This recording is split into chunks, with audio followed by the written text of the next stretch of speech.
Next on Investigative Report.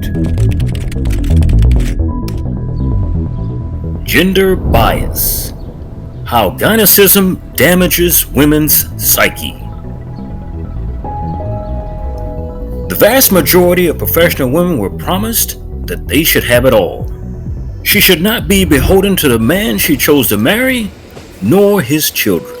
But what they neglected to mention was that they were making her a servant on a wider scale than what she was liberated.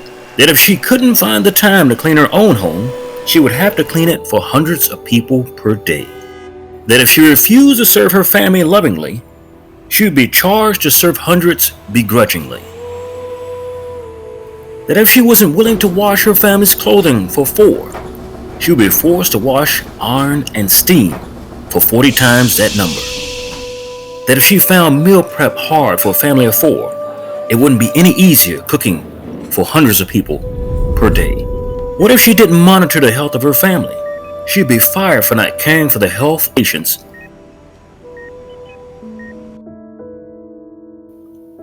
And now, gender bias. How gynocism damages women's psyche. During America's liberation period, a one-size-fits-all policy was made to reimagine the lives of 5 races and varied cultures of women who felt they had been oppressed by men. Unfortunately, the needle has not moved in that feeling of oppression in the year 2022, despite the fact that women enjoy every right in America that men possess. But if the feeling of oppression is not the driver of women's unhappiness, or being homebound and saddled with children instead of being out in the career world, then what really is?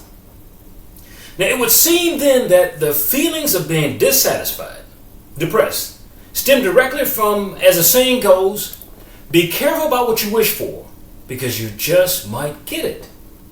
Now, liberation for the American female brought her a significant increase in antidepressants over a 10-year period in America that is twice that of her male counterpart. So, the modern day woman is doing more antidepressants to deal with life than her male counterpart. Now, it is the liberated American female who develops an addiction faster than and struggles with alcoholism more so than her male counterpart, because her body does not metabolize alcohol as quickly as his. So this too is not good. We are equals up to a point. Now, although the number of suicides is higher in men than women, the number of suicides amongst girls and women is starting to outpace men. Now, it would seem that women are not as happy by liberation as much as it has made them completely miserable. Now, recently, a University of Pittsburgh study reports that by many objective measures, the lives of women in the United States have improved over the past 35 years.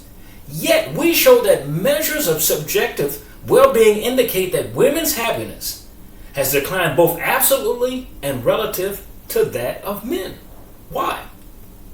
Now, the paradox of women's declining relative well-being is found across various data sets and measures of subjective well-being, and is pervasive across demographic groups and industrialized countries, not just the United States of America, but throughout the industrialized world. Now, relative declines in female happiness have eroded a gender gap in happiness in which women in the 1970s now typically reported higher subjective well-being than did men in that particular time period. Now, these declines have continued and a new gender gap is emerging, one with higher and subjective well-being for men over women. So men actually benefited more from liberation than women. Now, in this issue of Investigative Report, we will not be relitigating issues such as a woman's choosing to stay at home over her career, pro-life over pro-choice, or any of the dog whistle media-driven narratives. Those topics will not be discussed here. Instead, we will be analyzing the rhetoric versus the true outcomes of women's liberation movement, which ended up being neither satisfying nor in itself liberating. You're watching MNN, the Men's Channel.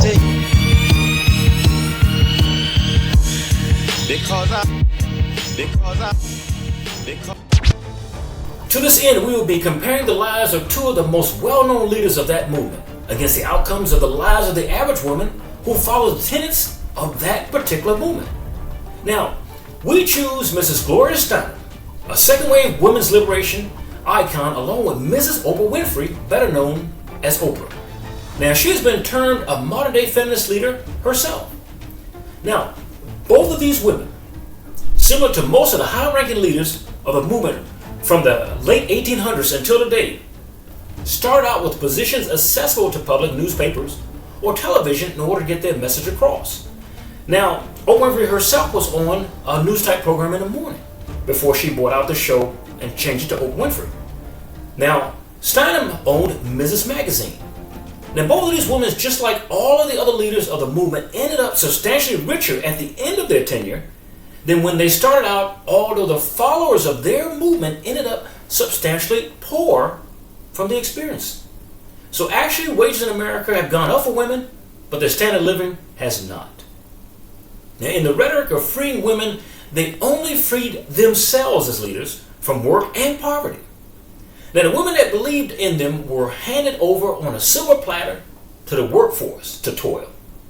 Now, in menial jobs, once abandoned by minorities and blacks as cruel and demeaning. Now, all the while, their leaders became millionaires who owned several high-end houses, yachts, and even personal jets. But using the masses as victims to increase the wealth of a few is nothing new. Now, painting one's kind as victims as a leader of a movement is always the modus operandi of plain and simple greed. Take a look back in history of any dictator or hate-filled leader, and you will find the same playbook. And that person, you will know them in the end by their means or what they meant to do the whole time that they led the movement. Now, there is great business in painting people as victims. The whole world works off of this same method. There is literally not one product on the market that doesn't advertise you as a victim or depressed without it, or until you consume it, buy it, or experience it for yourself. Now, they use this in medicines. If you take this medicine, you feel better. You drink this soda, you feel better. Now, this is precisely why women have been used so long as victims instead of victors in this country and worldwide. Victimization does not play well in societies where men are concerned, though. There is never a feeling of men being weaker or helpless.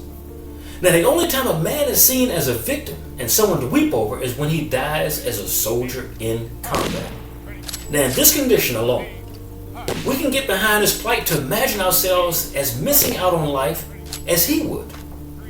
Now, beyond this one victimization position, women maintain the standard bearers for care and concern by society. So, to test this theory, you can follow the money in any movement once the chips are settled. Ask yourself, who benefited the greatest financially from that exercise in liberty during women's liberation? Now, in the past or present, they have led their people in the same type of fashion, and you will find them surrounded by wealth untold, while the citizens subsist on an income they wouldn't pay a gardener to maintain their lawns. Now, I ask you to examine for yourself again the average labor that a post-liberation woman has to do for a salary even without a child or husband. Now, the average woman that works at a restaurant as a waitress or, say, a server cannot afford to eat there, even on a discount from that particular establishment. Even a meal at that place would be too much to maintain there and at the house at the same time. Now, the leaders of our movement would not venture into that same restaurant establishment because they deemed that location too low for a 5-star restaurant dining experience. Now, the average woman that works in a hospital, for example, as a nurse, cannot afford to be a patient in that facility, even with insurance, due to exorbitant medical costs, while her feminist leaders now enjoy the care of private doctors with no fear of paying for the bill. There is a disparity there, and not a disparity between men and women's income. Now, in fact, if they exist on a government level as leaders, such as a representative, they can enjoy the service on taxpayers' dime while denying her that same free privilege of medical. Now, what of a woman who works at a hotel in America, even in an outstanding facility? Now, she cannot afford to stay at that establishment on her salary, nor bring her family there on vacation due to the price of the room rate versus her meager income. Now, a lot has been said about raising women to higher paying jobs, but there are only so many higher paying jobs at the top. Now, these are just small examples of larger problems in which first, second, and now third wave feminists have promised much and yet deliver their own gender into the hands of underpaid employment and bondage. Now, in this case, the word liberation is more a misnomer, and that liberation should free one and not imprison one. You're watching MNN, the Men's Channel.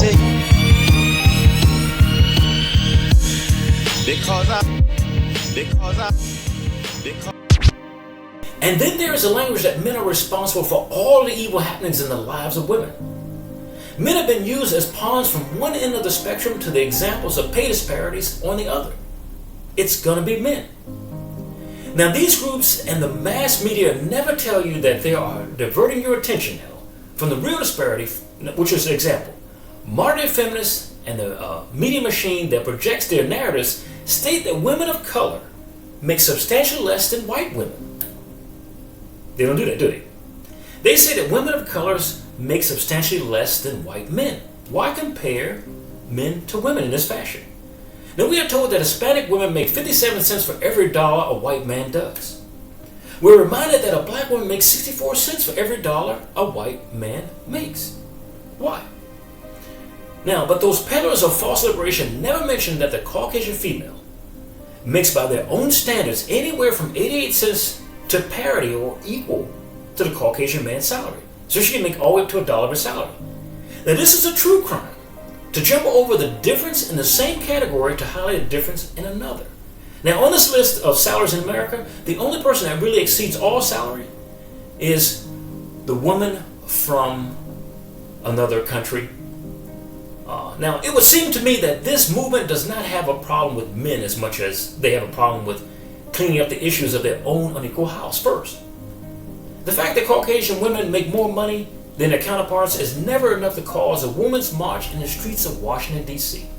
Now, we can do it for any problem that you decide that a man is responsible, but not for a problem that you decide that a woman is responsible. But oddly enough, the fact that both of the Caucasian women's minority sisters were forced into service as servitude, slavery, and bondage a few hundred years before, she chose to make the equality fight never even since came up until she decided to step out into society. Once people in this group wake up to the disparity among its own members, they might actually be able to enjoy a true sense of liberation. Recently, after the last election, not only has this movement lost steam for its members, but steam for its leaders in their ability to project themselves as victims while they live in the lap of luxury on islands in the Bahamas or any place their own members can't go. Now, let us take a moment and compare women to women, or apples to apples, instead of men to women or apples to oranges. Now, the average woman who listens to the feminist leader Gloria Steinem may own her home outright today, but her daughter will never have that option. Today, that female homeowner is burdened with paying off massive credit card debt, subsisting on Social Security benefits while dealing with creditors' calls on her heavy medical bills. Now, Mrs. Steinem, one of the leaders of that movement, on the other hand, has a net worth of $3 million. And she owns a $1.1 million mansion in New York outright, with money left to spare. But can the people that she led be able to say that? The promises that were made never manifested it.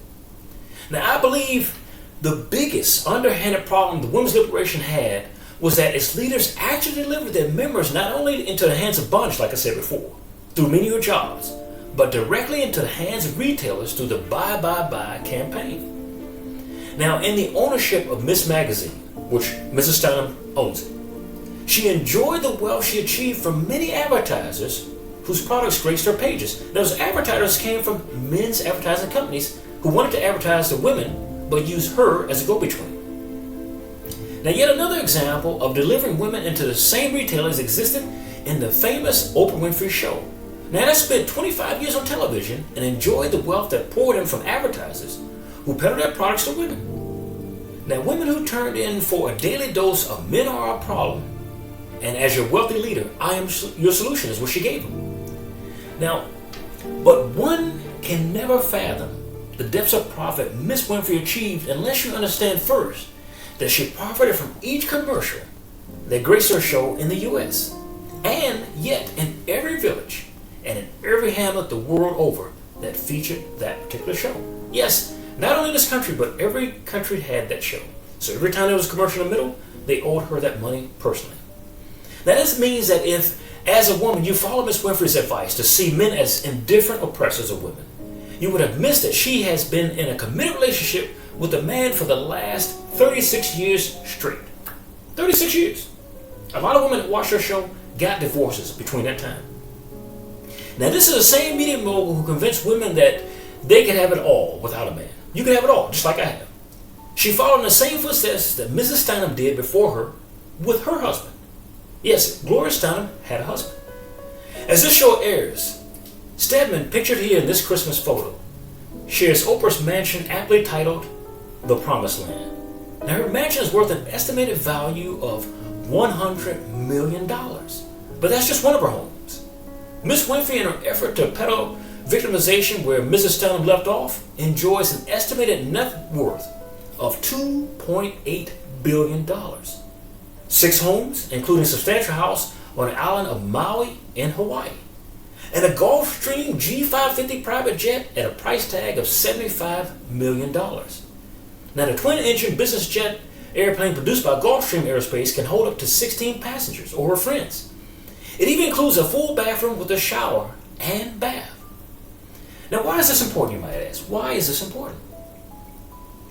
Now, shouldn't these women who work so hard in the entertainment or magazine industry to peddle victimization, a message to women, enjoy some of that wealth? Yes. But not if you weigh it against what I told you a moment ago. If you take the time and remember, I said that only the top dictators or leaders of hate-filled movements benefit as compared to their followers on the lower end. You see, tyrants, dictators, and peddlers of victimization or hate are always inaccessible to their followers. You can't get nowhere near them. That's how you can tell that they're leading you from the top down. Now, ask yourself as a modern-day woman or man, would you be allowed to go down Oprah's street or ring the bell at Mrs. Steinem's residence without getting arrested? No. And they're not even the President of the United States. So of course you couldn't. You see, this is the same for all leaders of that category, as I told you before. You couldn't get any closer to those women as a woman or a man than you could to Saddam Hussein's mansion when he was alive, or Muammar Gaddafi, or any vast number of peddlers of division amongst people for profit. You just simply can't get anywhere near these people. It tells you how out of touch they are with the message that they send you. Now, meanwhile, the average woman of tomorrow may still believe, as she was told, that someone at the top of the food chain cares what she thinks at the bottom. This false compassion will not aid her when she is finishing her second job for the day just to be able to afford dinner tonight from the dollar store for her children who ask, "Mom, can we eat?" For the Investigative Report, this is Charles Rivers. Thank you for watching.